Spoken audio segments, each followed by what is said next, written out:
Well, it's October, and you know what that means. It's time to bring out the gourds. If you are over the age of 9 and you don't have some kind of gourd on your front porch, I should be legally allowed to drop kick you into an oak tree. Where's your Halloween spirit? Where's your good cheer? Every time I pass one of these sad, naked houses, I imagine our good Lord Satan shedding a single tear. But I also know that for some people, the lack of a festive vine vegetable isn't an act of open rebellion, but a cry for help. I mean, carving pumpkins can be very demoralizing. People say it's too hard, or it always turns out wrong, or it's just going to rot in a week. These people are cowards, but they're not monsters. They just need a little help. So today, in the service of spooky season, I am going to be sharing my tips and tricks on how to carve the perfect pumpkin for beginners. Okay, so what you're going to need. A nice serrated knife for carving. I like to use one from the pumpkin kits, but you can also just use one from your house. A big spoon to scoop out the guts.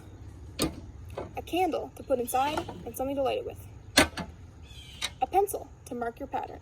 Some people like to use a Sharpie, but I prefer a pencil because a Sharpie leaves these big black lines that you have to cut around, and I'm not about that. Optional, but suggested, cinnamon and lemon juice. You'll find out why later.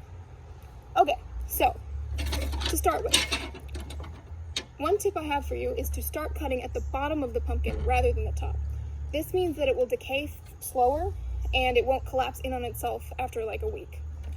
So you want to start at about a 45-degree angle to your body, always cutting down so that you don't accidentally slash yourself in the face.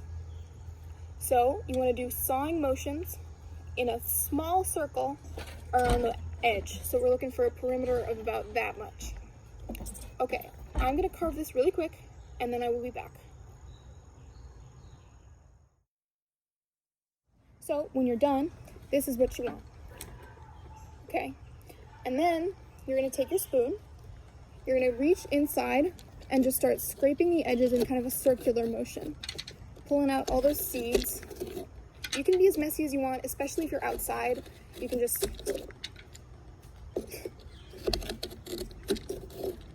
And then I'm going to turn this around. And then once you have the inside as clean as you would like it,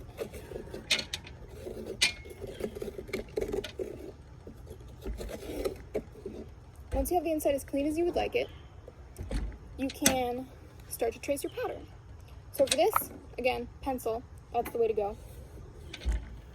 You're gonna turn your pumpkin to face you, and I'm gonna go with a pretty simple one because again, this is for beginners. So we're gonna go with some fun triangle eyes, very festive, and let's give them a gap tooth, something fun. Don't feel pressured to make this perfect. Obviously, you're using an organic medium, so it's not going to be perfect. Okay, so you can't really see it, but that is the design I'm kind of going for. It's like some triangle eyes with a gap tooth mouth, you know. Okay, so same principles for carving the pattern. You want to use the same knife, you want to go inward, you want to carve downwards, keep the pumpkin at about a 45-degree angle, so that you aren't hurting yourself, and you want to cut it out using sawing motions like that. Be as precise as possible, but again, it's never going to be perfect. So I'm going to do that real quick and then show you. And okay, really quick.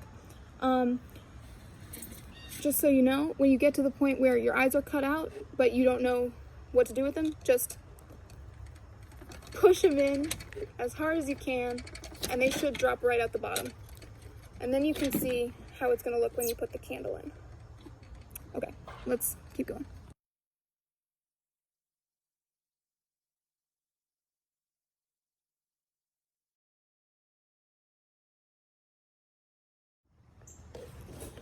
Okay, so now you should have your pattern cut out looking nice and clean. It doesn't have to be exact because again, with the pencil, you won't be able to see the lines.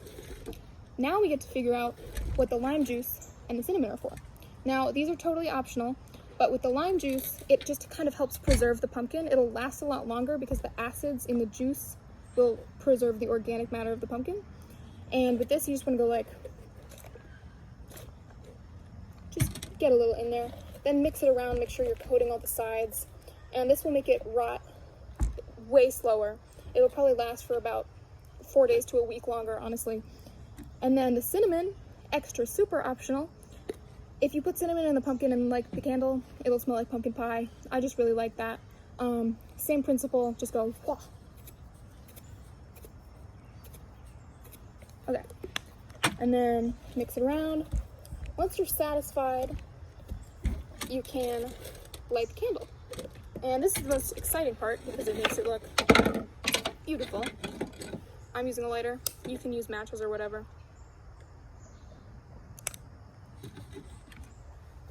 And because we cut it open on the bottom, it's a lot easier to just boop. And there you go. I hope you enjoy your new spooky season decoration. It'll make all your neighbors jealous, so just try this, be happy, go scare some kids.